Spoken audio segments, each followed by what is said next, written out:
So the Matthew Sluka situation going on at UNLV right now is really, really interesting. And there are so many twists and turns and dead ends and open doors that you kind of feel like you're in an M. Night Shyamalan movie. But some of you are probably asking yourself, why are you talking about a kid at UNLV on an SEC channel? He has nothing to do with it.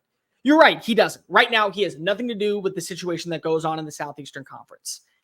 But this is the opening of Pandora's box, and eventually it will get there. And if rules are not put in place in the near distant future, you're going to see it affect the SEC. This is unprecedented times we're walking into, and I feel like it's important to discuss. So what's going on, SEC Unfiltered? It's Cole Thompson here. Make sure that you like the video, hit the ring notification down below, and of course, hit subscribe because we're talking all things SEC moving forward. Download the podcast version of the show. Follow us on the social channels at SEC Unfiltered. If you want to keep up to date with me, have back and forth conversations, let the conversation flow. It's at Mr. Cole Thompson on Twitter and Instagram. And check out all of our great work found at secunfiltered.com. This episode is brought to you by Game Time. Use the Game Time app with the promo code SECU for $20 off your very next purchase. SEC games this weekend, all throughout the month of October. We got spooky season upon us. What better gift to give a friend or a family member? $20 off their ticket with using the Game Time app. So we're going to read everything out clear as day because of the last thing I want to be known as is somebody that's trying to get clickbait. So we're not going to assume anything. We're going to read off the facts that have been reported so far. So Matthew Sluka, who comes on in from Holy Cross to UNLV, leads the Rebels to a 3-0 start late last night, breaks the Twitter sphere, and tweets out, I have decided to utilize my redshirt year and will not be playing any additional games this season. I have committed to UNLV based on certain representations that were made to me, which were not upheld after I enrolled. Despite discussions, it became clear that these commitments would not be fulfilled in my future. I wish my teammates the best of luck this season, and I hope for continued success of the program. So Matthew Sluka reportedly was going to be paid a certain amount of money. He didn't get it. And now he's doing what's best for him, which is saving his year of eligibility. That way he can play and get properly compensated next year. Now, there's a lot of rumors going around. Here's what Pete Thamel has reported and what On3 has reported. Former UNLV quarterback Matt Sluka's NIL representation, Marcus Cromartie of Equity Sports, told ESPN that he verbally was promised a minimum of $100,000 from a UNLV assistant for transferring there from Holy Cross. None of that money was paid. And then On3 reported that he got like $3,000 of the $100,000. So some money was paid, but the rest wasn't. Now, that's what's being reported right now. The reason why this is so important is because there are three scenarios that could have happened and potentially will happen in the future surrounding other major programs. The first one is everything that you're hearing right now is truly 100% accurate. It's correct. Matthew Sluka is not going to get paid his $100,000. And at that point, I side with him. And honestly, I think that it would be foolish if anybody out there is saying, but you got to play for the team. You got to show out and be there for the right bit. No, that's not how it works. That's not at all how it works anymore. In the world of NIL, if you're properly compensated, then you have to live up to your contract. But if you don't get to see half that money, and in his case, 98% of that money, no. Because if you were in the same shoes at your job and you were told, hey, you're going to have to move across the country, but we're going to give you a 10% commission on all sales that you make, on top of a salary that we're already paying you. And then you show up on the first day and they say, oh, by the way, it's actually 2% and you got to earn that other 8% for you to be able to go ahead and get that cash. You'd be pissed off and you wouldn't stick around. You wouldn't have taken your life, your comfortability to move to a place that maybe you don't know, that maybe you're not comfortable with, but you realize that the money is really good and then get told, oh, you got to work 3 times as hard and maybe you'll get it. That's one scenario. And if that's the case, Matthew Sluka is standing up for athletes that were promised things in the past that never lived up to it, that never were properly compensated, and I commend it. Then there's the second scenario. And the second one is the transfer portal is always going to be boastful for quarterbacks. It always will. You could be a FCS tier level average passer and you still will get properly compensated because of the position you play. It's a lot like the NFL. The quarterback is the most important position on the field. And so Matthew Sluka, despite having a 48.5 completion percentage, despite having, 6 touchdowns, he realizes that I can be more compensated next offseason with an NIL deal at a bigger program. So he marched on into UNLV's office and he says, hey guys, I want to be properly compensated because I think that I've overexceeded expectations. I got us in the hunt for a college football playoff berth. Pay me more money or I'm out. And they said, we can't do that. It's just not possible. We're UNLV. We have other guys who we have to pay. Maybe we can work out some deals. To which at that point, Mike Gundy was 100% correct. Mike Gundy a few months ago said, At the start of the season, we are focusing on college football, only college football.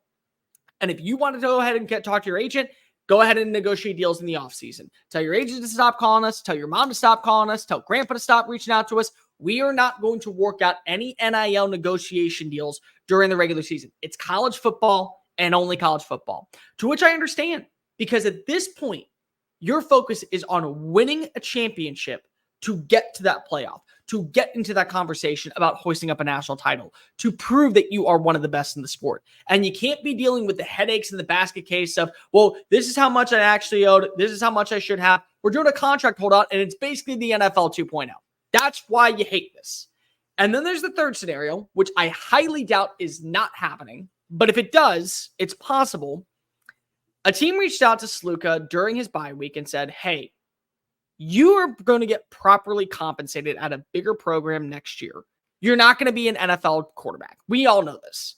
If you forego your eligibility for the rest of the season and you still can redshirt, come to our program next year. We'll pay you this amount of money. More money than what you're making. It's illegal tampering. But unfortunately, because of the ramifications in the world of NIL that we currently live in and because of where the sport is at this time, it's illegal, but it's not illegal. Basically, it's like going and getting a slap on the wrist and going, hey, you slapped me. Oh, well. Yep. Oh, well. That's what it is. That's what it feels like. It truly is the ultimate slap in the face. And you hurt if you're a UNLV fan because your season and the best years are still ahead of you. The best games are still ahead of you. You have an opportunity to get another P4 win over Syracuse and claim your stake in the college football playoff. Now, I'm going to make this clear. Their defense is really good. And also, I think the other part that's really important is that they like their quarterbacks, and the go-go style of offense that Brennan Marion likes to run, I think is going to be beneficial for them. Regardless, this is important because until rules are set in place by Congress, by the Supreme Court, by the NCAA, this is going to be the norm. And for SEC fans right now that are probably watching this and saying, but why does this affect the SEC? Because eventually it will.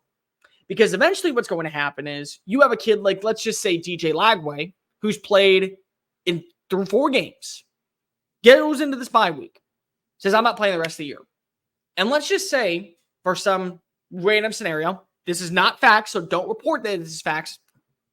Texas A&M has reached out to him, and their NIL collective says, we will pay you $3 million if you come play for the Aggies next year.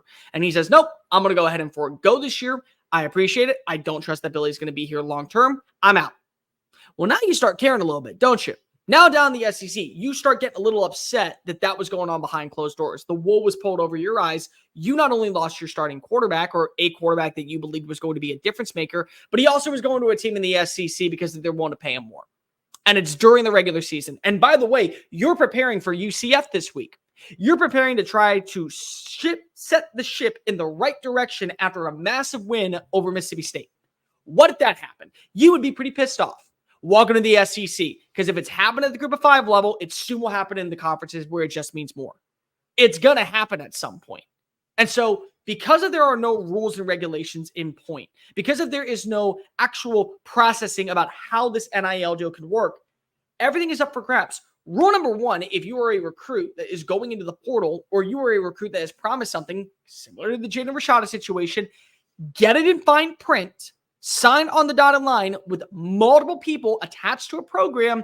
That way you have visual proof to be able to be owed what you are properly compensated. If it is not in ink written form, do not commit anywhere. That is the ultimate learning curve that you can have here. Rule number 2, if you are an SEC program, set a standard in place, whatever it may be. Mike Gundy, I can promise you, will watch his players enter the transfer portal if he was in this situation, and he would just smile and go, great, I don't care. We got a game to worry about. We have Kansas State to prepare for. And you want to know why he would say that?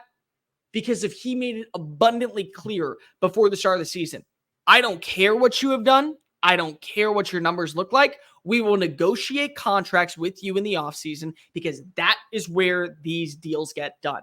We can talk about NIL collectives giving you better compensation. We can talk about the NIL upping what you are properly owed in the offseason. But we got 13 games to guarantee our spot in the college football playoff. If your focus is not on those 13 games, best of luck to you. I got to prepare for this next game. So set a standard if you're in the SEC. And number 3, when you finally start to realize it's affecting your program, you're going to care a lot more about this. Again, Matt Sluka, based off the reports and the current status about what is being said right now, is in the right. He's 100% in the right, and more well he should. But this is only the start. I promise you, you talk to anybody that works in NIL collectives. I've reached out to some people this morning. They've already said, don't be shocked when more group of 5 schools start being gutted at the 4-week mark. Because if they want to save their eligibility, especially if they're a 5th-year senior that knows that they're not going to be an NFL player, but they potentially get to go ahead and get paid a little bit more from a major program next offseason, they'll start doing it. And so what happens when it happens at a SEC school? What happens when it occurs at a Mississippi State or a Texas A&M or a Kentucky? Well, they're going to start being up in arms, and well, they should, because of they thought that they were told something that isn't true. And the big thing is, it happens in so many different terms. It happens with the players. It happens with those inside the locker room. It happens with the coaches. And if somebody blindsides you because of another school is illegally tampering or an agent saying you should go ahead and ask for more money, if you don't have a standard set in place and there are no rules, it's legal and it's going to happen. And the crazy part is you're going to see it happen in really monumental games. It's going to happen. At some point, you will watch as a player in one of these hightail rivalry matchups, whether it be Alabama-Georgia, whether it be LSU-Alabama, whether it be Alabama-Tennessee, whether it be Georgia versus Florida, whether it be Auburn versus Georgia. You will see a player go, yeah, if you don't pay me more money, I'm not playing in this game. And that might cost you your season. You may be sitting with 2 losses, knowing that you have to win out. And they sit out and they're a key player of your roster because they know they're going to the NFL. And then what do? You lose out everybody on the squad.